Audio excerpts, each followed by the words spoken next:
Hey dads and coaches, I'm Coach Mac with Authority Football. Welcome back to Whiteboard Wednesdays. We're going to talk about a common problem, and probably the foundational problem we put on all of our quarterbacks and our teams, which is we overcomplicate things for them. Everybody loves the strategy of football and all the pre-snap reads and so forth, but at the end of the day, we need to simplify the decision making for our quarterbacks and our athletes so they can go out and just play and be successful. And we do that through a concept we call finding grass. And we're not talking about dialing up the local digits for your dealer or giving you a flashback to any of you children of the 60s out there. We're just talking about finding where's this open available space pre-snap based on where the defenders are lined up. Where is that space available on the field and what routes do we have attacking that open grass? And it's about simplifying decisions for our quarterbacks pre-snap, and then we'll talk about what happens once the snap actually occurs. Now if we look here, we've got a right side and a left side, two mirrored routes. We're going to run fades route, very common concept there that pretty much everybody's, of course, going to run. And we're going to look at, look at where the alignment and the cushion of those defenders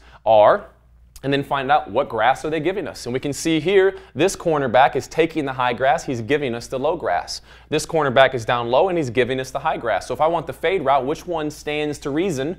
Then I'm going to send a route to the available grass and have a better chance of getting it.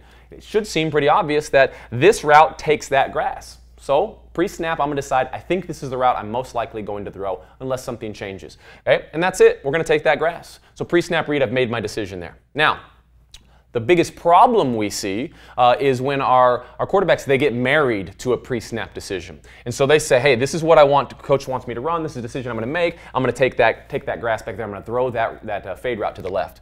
Now what happens when this corner who's up close bails out? And when he bails out like that and maintains his vertical cushion, he actually isn't giving us the high grass anymore. As he bails out and stays on top, he's of course giving us the low grass.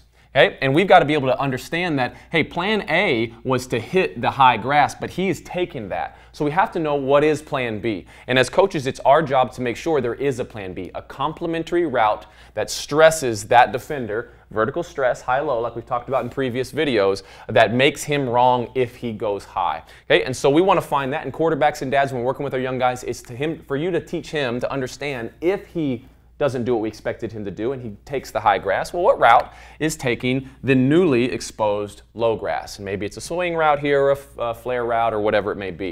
Okay, and it's finding that and knowing that if he takes my vertical, I'm going to hit the low grass and take what he gives me. Again, always making that key read wrong. So it's that simple. Find the grass, get the athlete the ball in space, and let him be an athlete. Hey, next week we're going to talk about the different coverages that are available and where that grass is most likely to be in the different coverage shells that defensive secondaries give us. So we'll check in next week. Looking forward to see you then. Hey, this is Coach Mac. If you found this video helpful, make sure to subscribe to our channel.